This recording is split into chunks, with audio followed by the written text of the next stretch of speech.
Welcome back to the WTC in beautiful Blankenberge, Belgium. Josh and Frank here with PA, as I've been told. Yeah, to call PA. him. Yeah, Piano. Piano. That's too complicated. No. Just cut it to PA. All right, so PA it is with the winning or the captain of the winning French team. Yep. And you guys are on quite a roll today. Yeah, it was kind of a tough afternoon. Yeah, and a tough morning too. But It's yeah, definitely it been was a bit real of a tough. gauntlet for you. Last Yep. round, you managed to beat Australia Drop Bear. Drop yeah, Bear. Drop Bears, Which are basically the defending champions. defending defending champions. champions, Yeah, That was kind of unexpected, but we're really glad that happened. yeah. We And then basically went in there like, okay, who cares? We're the outsiders. We had got nothing to lose. Let's Yeah. just try and do our best.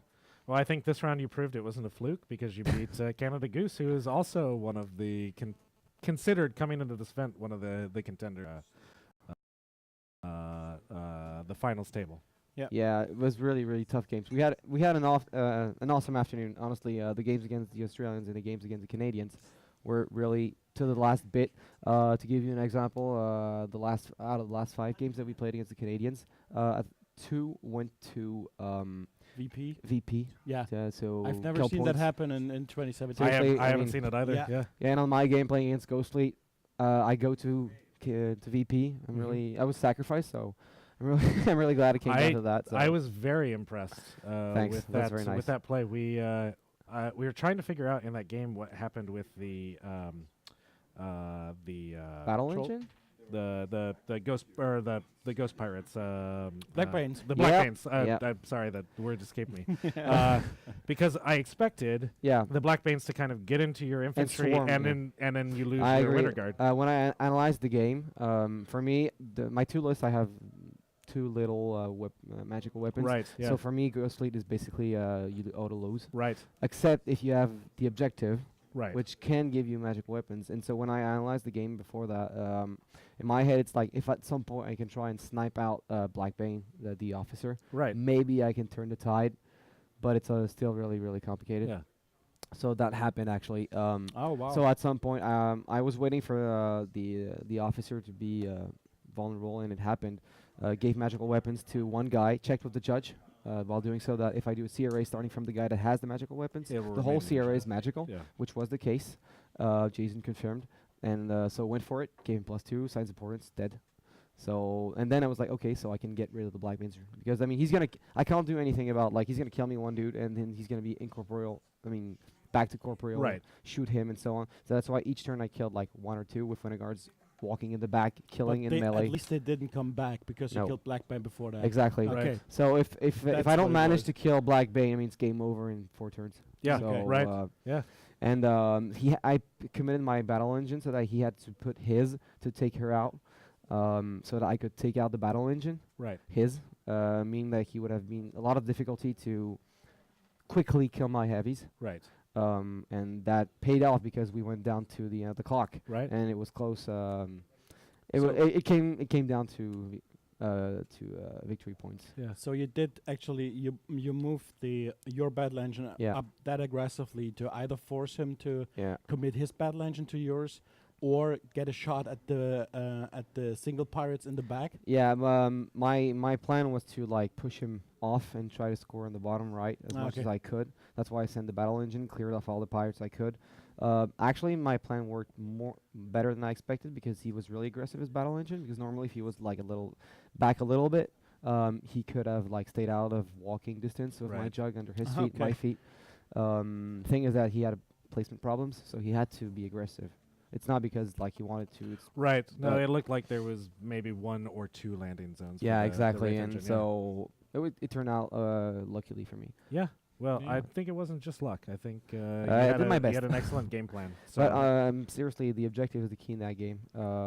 If the Crix player sacrifices a chicken, parasites, venoms, shoots the objective with all his Yes. with his 9 long guns, takes it out. I mean, it's basically done. right. Because if I can't take out Black Bane Bane, before yeah. that, it's over. Right. So anyway, but I mean, enough talking about my game because it was really nice. I mean, we had a Yeah. lot of fun because, but I knew that from the start it was really an So- uphill struggle and Right. kind of a defeat on the table. We did that because it was basically in the middle of the pairing process. By sacrificing myself, we gave 3 good matches to the following teams, the following dudes. I think it worked out okay because the last two pairings we won, and the one just after me, he was supposed to have an okay matchup, but I don't know. He lost it somehow. I gotta ask him afterwards. Can you kind of break down how it went? So we had have you gotten to talk to many of your teams about their games, or your teammates about the games, or are you still kind of? I talked a little bit about each game, but what it comes down to is I think I got to congratulate my teammate who plays Orboros, Tom Escoffier. He pulled out an assassination, although he was really downhill, and he's a specialist of that thing. I mean, each time we play and that he's really down on attrition, I know he's going to pull out something from his back, and it's going to be legendary. And he actually did that against the Australians too, and he won a scenario, even though he was playing Orboros Wormwood against Kane 3. And it's like, okay, how do you win that one? And I do have to ask Josh about that game. Yeah, I think Josh did one mistake, critical mistake, is that he did not put the Stormwall in one zone at the start of the game, which allowed my player to Curse of Shadow Stranglehold each turn. And maybe he was kind of conservative with Stormwall, so he never sacked action to get into the zone. And that's it. But maybe he has something to say about it. That's fine. Sorry, we're getting a little off the. Yeah. All right. So he dropped Arcane Shield because there was shrimps in front. So you don't leave Arcane Shield with shrimps. Right. I mean, Yeah. Okay. So then Stranglehold and bam, he did not move into the zone because he wanted to shoot. Okay. So that's how it was really surprising because against the Australians we actually lost the game that we were supposed to win, which was mine, because I did a strategy mistake at some point in the last turn that was critical. But we managed to win the game that we were supposed to lose by him, and he does the same thing here. So congrats to him. Who's just in front of me right now as I speak. But he's not anonymous player. This gentleman just here won the Belgian Masters last year. He won the Japanese Masters this year. He won the French Masters in Paris. So I think this year, I mean, I've been watching him for some years now. I mean, I saw his level increase and skyrocketing. He won against me in the finals in the Paris Masters. So I know. I mean, I knew it when I made my selection. I was like, okay, this guy's in. He's in. And like, it's really great because this year we have players that were kind of a learning curve, you know, and they both skyrocketed. It's my senior player, Jean-Louis Junot, and Tom Escoffier, and they both like increased their level extremely well awesome this year and the past half year. So that's why they were kind of unknown before that, because they were not yet on the team. They won't be unknown after this one. It was. I'm really proud of them both, and I mean, I really got to congratulate. They both won their both games against both the Australians and the Canadians, and I think it's the only two that did that. So we basically own our afternoon to them. I did my part being sacrificed as a captain, you know, but it was really tough. And I mean, you got to congratulate my other players, because against the Canadians, my sire player Julien Rion went down to victory points. I mean, really tough game, I think, on attrition. That's how it turned out. I got to talk to him about how it went exactly, but I think something fucked up at some point, because I heard him was like, damn. And he was like that for 20 seconds, and it's really uncommon for him. Yeah. So it's funny. So who do you want to play next? Who do we want to play? Yes. I don't know. We have some Germans left for you. I think we're gonna have to go into Germany at some point, right? Yeah. There's no chance of avoiding them. Yeah. But there's still some Swedes in the running. So right. Yeah. It's funny because one of our greatest supporters here is the team of the Swedes actually that came to Paris the last 3 years. There's Rickard Nilsson, there's Christopher Wedding, there's I think it's Hugo Jenborg, and they're behind our backs all the time. They're always coming and seeing what our results are, and it's really fun. We lost against them in semifinals at Joinville this year in a team event, WTC like. And they were like, okay, we won, but this year it's yours. You're gonna do something great. We know it. We feel it, and so on. So we're glad they're here to warm us. Are you 2017's Finland? Are you gonna be the guys that come out that nobody was talking about? I don't know. I just want to make a small troll here. If you remember on Muse on Minis, I think it was Claude that published an article just before Okay. just before WTC, you know, with the Yes. Yes. list who, which team, and Who's so yeah, on. yeah. And Ryan Evans of England that actually knows us a lot because we really like him, and I went to London at the London Masters a couple years back, and we faced each other, and I scared him a lot.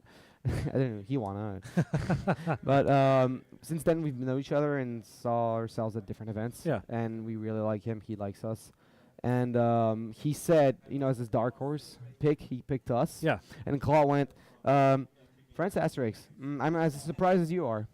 So we're kind of motivated by that. You Yeah. know, like, okay, That's we're going to good. show them. Yeah. We're gonna do our best. Nobody sees us coming. We got no pressure.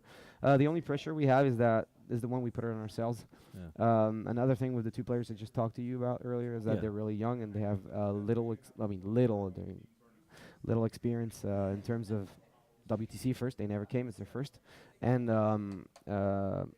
they have a lot of pressure. They put a lot of pressure on themselves. Yeah. So what we did is that I challenged the Italians last night to a grudge match in order so that we could do a game like kind of serious mode Right. before WTC so that they did not crash the first round this morning. That happened to us several years back, and I was trying to avoid that by any means possible, and I found that option. And we love the Italians. They come play in our tournaments all the time. We go to theirs. It's always a really good atmosphere between ourselves. We follow like the results of the others Sure. and so on. So it was really great, and we did a 15 versus 15 grudge match. The three Italian teams against the three French. I mean, France 1, France 2, and the Solo Masters. Okay. Because we're lucky because out of the 34 players of the Solo Masters, I think it is this year, 32, 34. I'm not sure. I haven't Okay, checked it there's yet. 12 French people. Okay. So yeah, we're neighbors here. Yeah. It's 3-hour driving Right. from Paris. Right. So there's a lot of French people here. So we love it. It's really enjoyable. Like all the people you see here are French. So Well, not all it's of them. There's well, one big, actually, very, very yeah, there's big a suite over guy. there. And Okay. tall suite. Well, So it's- we're having a Congratulations lot again. of fun. that's good. It seems like it could very well be your year. You've definitely Well, got a new fan in me. Oh, thanks. That's very from, nice. Yeah. So I gotta I- apologize for I'm sorry. I reserve my judgment until you face the Germans. Of course you would. I'm really sorry, by the way. I realized after the game in the game you streamed, I did a mistake. I cheated at some point. I shot with my mortar and moved him again later in the turn, activated Oh. him twice. Okay. So I apologize to my opponent. It doesn't change the end, of course. Right. But as it's being filmed, and we all make mistakes, and I don't want drama happening. So Sure, sorry sure. for the people who are watching us. Yeah. and Yeah. Congratulations again. Yes, and thank you very much. Good Thank- luck tomorrow. Thank Yes, you, and yeah. thank you for all the effort you're putting in streaming this. It's really, really Thanks. nice. Absolutely. Absolutely. Thank So, you. thank you for very coming much. on. Yeah. Yeah, it was Yeah. a pleasure. All right. That was our interview with Team Captain of France, and we'll be back tomorrow with round 4. So hopefully we'll see you tomorrow. See ya.